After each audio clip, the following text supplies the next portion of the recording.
There's a habit so ordinary, so embedded in daily life, that most men never question it.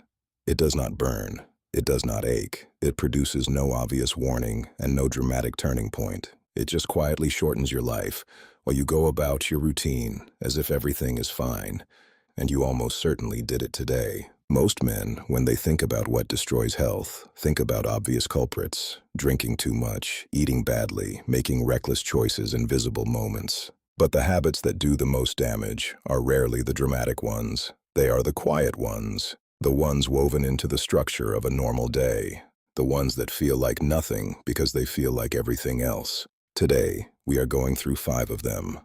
5 habits that are silently compressing the lives of men who believe they are living normally. And the last one, the one at the top of this list, is the most dangerous precisely because it looks the most harmless. Marcus Aurelius wrote, "Look at things as they truly are, not as you wish them to be, not as convention has trained you to accept them, as they are." That is the only place transformation actually begins. Habit 5. Alcohol. It belongs on this list, but perhaps not for the reasons you expect.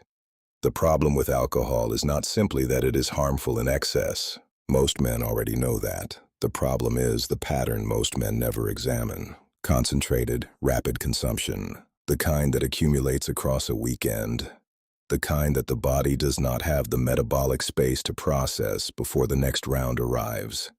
The liver operates under constraint. It cannot accelerate its own timeline because you need to be functional by Monday. The debt compounds, sleep architecture collapses, recovery never fully completes, and across months, across years, a man begins to function at a permanently reduced baseline without ever identifying the source. Epictetus said that a man who cannot govern his habits is governed by them. He did not say, "Never drink." He said, "Know what is driving the choice." Because the man who drinks from habit, from boredom, from the absence of a better evening, is not relaxing. He is surrendering ground he will eventually need. Habit 4. Chronic stress that never resolves. Not the acute pressure of a difficult week. Not the tension before a hard conversation or a significant decision. Those are normal. The body handles them and recovers. What the body cannot handle is the unrelenting background pressure that most men in modern life treat as simply the cost of being serious. The nervous system was designed for temporary threat, then recovery, not for permanent activation. When the emergency signal never turns off, the body responds biologically. Cortisol stays elevated. Cardiovascular strain accumulates. The immune system begins to run below capacity. Sleep fragments even when sufficient hours are obtained. And the most honest part of this, the part Seneca addressed when he wrote that we suffer more in imagination than in reality, is that much of this load is self-generated. Unprocessed thoughts recycling through the same grooves. Suppressed emotional weight that the body carries because the mind refuses to examine it. Most men have been taught that carrying everything silently is a form of strength. It is not. It is a slow structural failure. Knowing when to release what is breaking you from the inside is not weakness.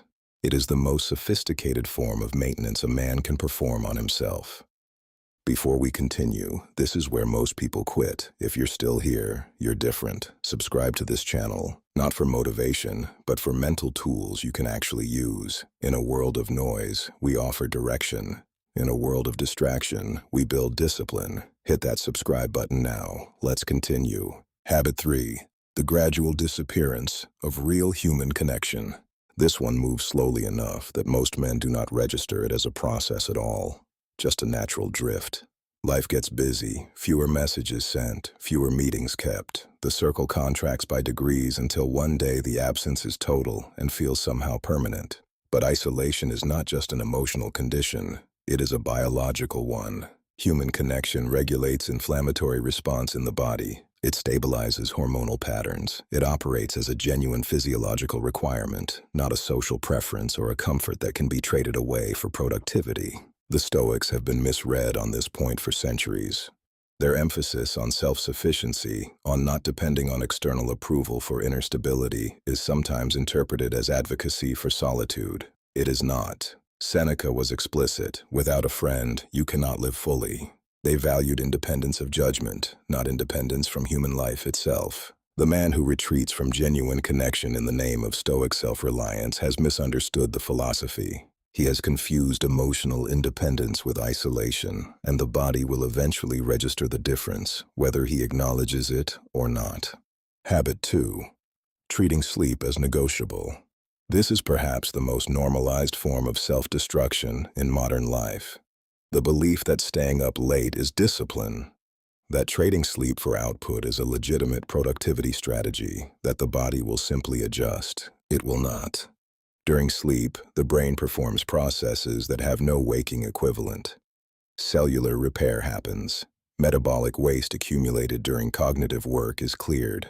Hormonal cycles that govern everything from stress response to physical recovery complete their necessary arc. When you interrupt this consistently, the damage is not dramatic, it is incremental and invisible. Mental sharpness decays in degrees too small to notice from one day to the next. Physical recovery slows, emotional regulation degrades, and the most dangerous element is adaptation. A man operating on inadequate sleep for long enough begins to experience that impaired state as normal. He loses the reference point that would allow him to recognize the deficit. He believes he is functioning because he no longer remembers what full function felt like. Sleep is not rest. Sleep is infrastructure. And when the infrastructure deteriorates, everything built on top of it deteriorates with it. Habit 1. Stillness. The most dangerous habit you are probably practicing right now. Not laziness, not inactivity in any morally charged sense, simply the accumulated, normalized, unremarkable act of sitting for most of your waking hours, at a desk, in a car, on a couch, in front of a screen. The body does not recognize the difference between deliberate rest and the passive stillness of a sedentary life. It simply responds to the mechanical reality. When you are still, circulation slows, metabolic processes reduce. Muscle tissue does not receive the signals it requires to maintain integrity. The cardiovascular system operates below the threshold that maintains its own resilience. And there is no pain signal. That is the specific danger. Pain would prompt a response. Silent deterioration does not. Marcus Aurelius understood the body not as a secondary concern of a philosophical life, but as the instrument through which a philosophical life is actually lived. A man cannot build character, cannot sustain discipline, cannot pursue virtue through a deteriorating instrument. The physical is not separate from the philosophical. It is the foundation of it. The correction is not extreme. It does not require dramatic restructuring of your life. It requires interruption. Stand up, walk, break the long, unbroken stretches of stillness with deliberate movement. Not as exercise necessarily, as a refusal to let the default condition of modern life quietly compact your years. Now hold the full picture. None of these 5 habits announce themselves as dangerous. None of them produce a moment of crisis that forces a decision. They operate through accumulation, through the compounding of small, unremarkable choices made daily without examination.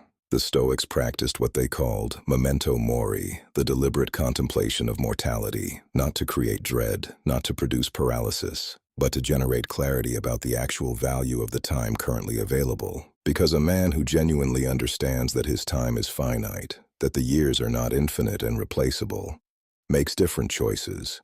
He examines his habits not with anxiety, but with precision. He asks not whether something feels harmless, but whether it is actually serving the life he intends to build. You do not need to correct everything today. You do not need a complete overhaul to begin recovering ground.